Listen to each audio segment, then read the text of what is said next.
Union cabinet ने women's के लिए मैरिज की लीगल एज को 18 से इंक्रीज करके 21 करने के प्रपोजल को क्लियर कर दिया है और इसके अमेंडमेंट बिल को पार्लियामेंट में पेश भी किया जा चुका है। काफी सारे लोगों को ये लग रहा है कि इससे मिराकुलसली विमेन एम्पावरमेंट होगा, बट ग्राउंड रियलिटी का कुछ आइडिया भी है तुम लोगों को? क्या ये एक्चुअल में एम्पावरिंग मूव था? 1978 में विमेंस के लिए मैरिज की लीगल एज को इंक्रीज करके 18 कर दिया गया था, बट ये एस्टिमेटेड है कि आज इंडिया में अराउंड 30% वुमेन की शादी लीगल एज से पहले कर दी जाती है। हालांकि कुछ लोगों का आर्ग्यूमेंट ये है कि रजिस्टर्ड अंडर एज मैरिजेस 5% से कम है। रियलिटी ये है कि इंडिया में मोस्ट ऑफ द मैरिजेस जो होती है ना, वो रजिस्टर तक नहीं की जाती, इसलिए ये फिगर एक्यूरेट पिक्चर नहीं देता। और इससे क्लियरली ये दिख रहा है कि ये जो न्यू लॉ पास हुआ है ना, वो चाइल्ड मैरिज के अगेंस्ट एडवोकेट डेटरेंट नहीं है। 18 साल की एज से पहले गर्ल्स की शादी क्यों कर दी जाती है? इसके काफी सारे रीजंस हैं और शादी की लीगल एज के बारे में अवेयरनेस की कमी उनमें से एक रीजन नहीं है। एक्सट्रीमली पुअर फैमिलीज में शादी में लड़कियां दे दी जाती हैं, इससे फैमिलीज के पास खिलाने के लिए एक मुंह कम रहता है। पॉवर्टी भी एक मेन रीजन है कि लॉकडाउन और उसके बाद के सब्सिक्वेंट इकोनॉमिक स्लोडाउन के टाइम पे documented and undocumented child marriages के केसेस 50% तक बढ़ गए हैं। जिन कम्युनिटीज में मैरिज को अल्टीमेट ऑब्जेक्टिव की तरह ट्रीट किया जाता है और यंग वुमेन्स को घर से बाहर काम करने के लिए डिस्करेज किया जाता है, वहाँ सूटेबल ग्रूम मिलते ही फैमिलीज उनकी शादी कर देती हैं। यहाँ लड़की ने प्यूबर्टी अटेन करी नहीं कि इनफॉर्मल सर्च चालू हो जाएगी और मैरिज 10th या 12th के बाद फाइनली सॉल्मनाइज कर दी जाती है। बट कुछ फैमिलीज लड़की के 18 साल होने का वेट करती है, लेकिन अगर ग्रूम की फैमिली वेट करना नहीं चाहती तो उस टाइम लॉ एक डेटरेंट फैक्टर की तरह एक्ट नहीं करता। जिन घरों में दोनों पेरेंट्स काम पे जाते हैं, वहाँ लड़की जब तक स्कूल के बाद के एक्टिविटी के बाद से सेफ नहीं हो जाती, लड़की को अपने पेरेंट्स के वापस आने तक कुछ आवर्स के लिए घर पे रहना पड़ता है। पेरेंट्स ये सोचते हैं कि वो सेक्सुअल असॉल्ट के चपेट में आ जाएगी, सो इसका सबसे बढ़िया सोल्यूशन ये है कि उसकी फटाफट शादी कर दी जाए। ऐसे cases usually rural and tribal communities में होते हैं, जहाँ पे तुमने देखा होगा जब तक यंग गर्ल्स लोकल विलेज के स्कूल में होती हैं तो वो एकेडमिक्स में एक्सेप्शनली वेल होती हैं, बट एज सून एज उनकी नियर बाई विलेज में शादी हो जाती है, उनके एकेडमिक्स पे अफेक्ट पड़ जाता है। ऐसे काफी सारे ट्रेडिशनल ऑक्यूपेशंस हैं जहां विमेन्स को उनके पार्टनर्स के साथ असिस्ट करना पड़ता है, जैसे टॉरी टैपर्स की वाइफ्स जैगरी बनाती भी हैं और बेचती भी हैं। शुगर केन हार्वेस्टिंग में कपल्स को टैंडम्स में वर्क करना पड़ता है। दैट्स व्हाई इन कम्युनिटीज में विमेन्स की शादी काफी अर्ली स्टेज पे हो जाती है। इवन उन हाउस होल्ड्स में जहां विमेन शादी से पहले ग्रेजुएशन कंप्लीट कर लेती हैं, अगर फैमिली को सस्पेक्ट होता है कि विमेन ऐसे रिलेशनशिप में है जिसे अनसूटेबल डीम किया जाता है, तो उस लड़की की शादी उस फर्स्ट बॉय से कर दी जाएगी जिसे फैमिली फर्स्ट टाइम मिलेगी। इनफैक्ट जो टर्म है ना, married of instead of married, वो इटसेल्फ एक रूट कॉज को हाईलाइट करता है कि अनमैरिड यंग वुमेन को एज अ लायबिलिटी परसीव किया जाता है टिल द टाइम वो दूसरे फैमिली के हाथ में ना दे दी जाए जब उसकी शादी होती है। लुक, एक गुड मैरिज जो होती है वो ऐसे चीजों का कॉम्बिनेशन होता है जैसे एक फैमिली रिस्पेक्ट कमांड करती है, ईदर बिकॉज वो वेल ऑफ है या वेल नोन फैमिली है या वेल एजुकेटेड फैमिली है या ग्रूम वेल एजुकेटेड है, प्रोफेशनली सेटल्ड है, एंड समटाइम्स तो फैमिली ऐसे फैक्टर्स देखती है जैसे लड़के की बहनें अनमैरिड हैं तो उसकी सिस्टर्स के मैरिज का बर्डन कपल के ऊपर आ जाएगा।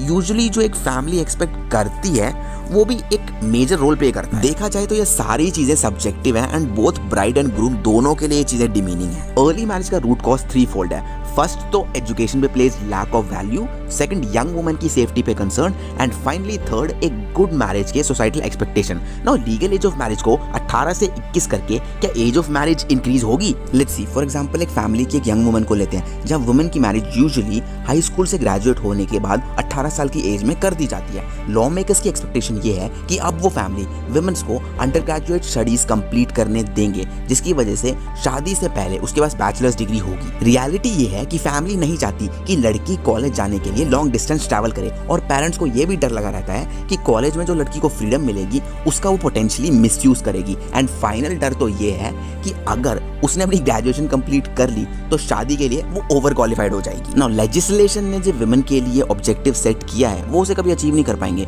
उसे या तो 3 साल तक घर पे रखा जाएगा या फिर उसकी legal age of marriage complete होने से पहले उसकी शादी कर दी जाएगी। हाँ, ऐसी कम्युनिटीज भी हैं जहाँ वुमेन 19 या 20 साल की एज से ही पोटेंशियल पोटेंशियल ग्रूम्स को देखना स्टार्ट कर देती हैं। न्यू लेजिस्लेशन के साथ इन केसेस में सिर्फ ये चेंज आएगा कि मैरिज तो फाइनलाइज हो जाएगी बट लड़की के 21 साल होने तक वेडिंग को टाल दिया जाएगा। बट ये लेजिस्लेशन लड़की के 21 साल होने से पहले ग्रूम्स को देखने का जो ये डिमीनिंग प्रोसेस होता है उसे रोक नहीं पाएंगी और शादी से पहले वुमेन्स को जॉब करने का मौका भी नहीं मिलेगा। नाउ विमेन की 21 साल एज होने के टाइम पे उसके पास अंडर ग्रेजुएट डिग्री तो होगी बट अगर इस ग्रेजुएशन के बीच में एक एक्सट्रीमली गुड मैच आता है तो ये देखना इंपॉर्टेंट होगा कि पेरेंट्स उस मैच को जाने देंगे या नहीं, सो दैट लड़की अपनी ग्रेजुएशन कंप्लीट कर सके। इनफैक्ट ये लेजिस्लेशन 18 साल की एज तक पहुंचने से पहले ही विमेन्स की शादी करने के नंबर में इंक्रीमेंट ला सकता है। रूरल एंड अर्बन कम्युनिटीज में जहाँ school and colleges near by vicinity में नहीं होते वहाँ गर्ल्स स्कूल 10th या 8th में ही ड्रॉप कर देती है। Now legal age of marriage अगर 18 साल रहती है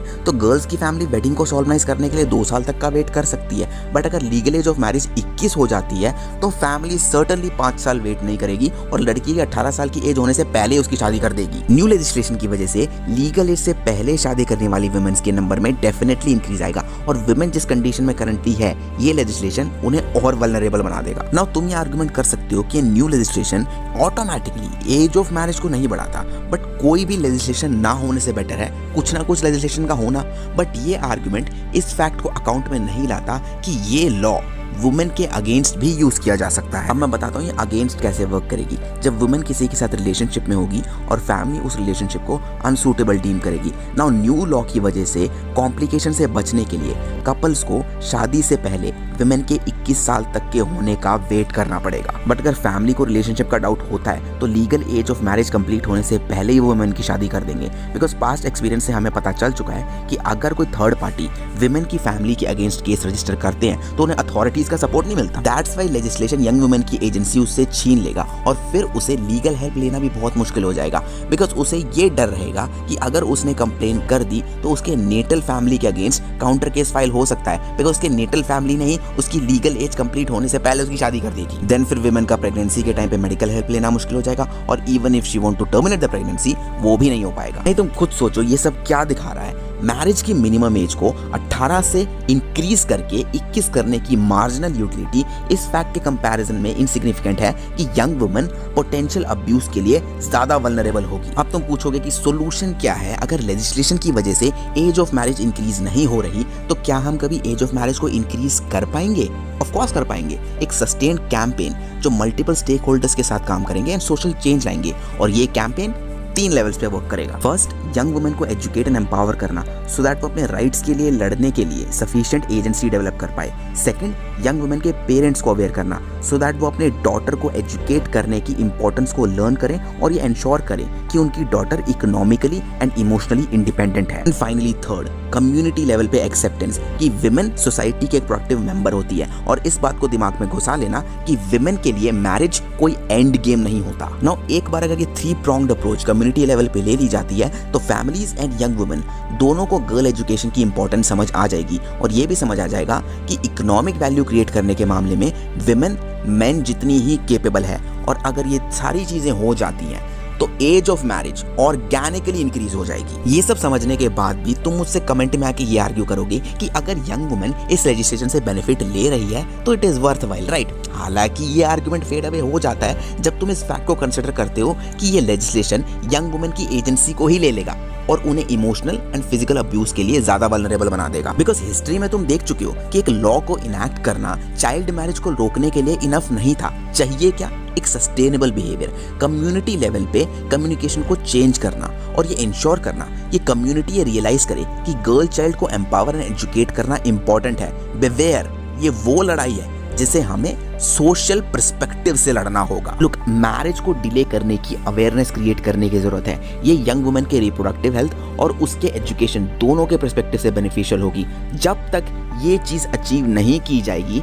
तब तक रेडार के अंदर ज्यादा से ज्यादा मैरिजेस ही पुश होंगी। सो गाइस, अगर तुम्हें वीडियो अच्छी लगी हो तो मुझे कमेंट करके बताना which was the best part. And अगर तुमने अभी तक फेसबुक मेटा पे वीडियो नहीं देखी है तो लेफ्ट वीडियो पे क्लिक करो और dark side of Indian health care देखना है तो राइट वीडियो पे क्लिक करो।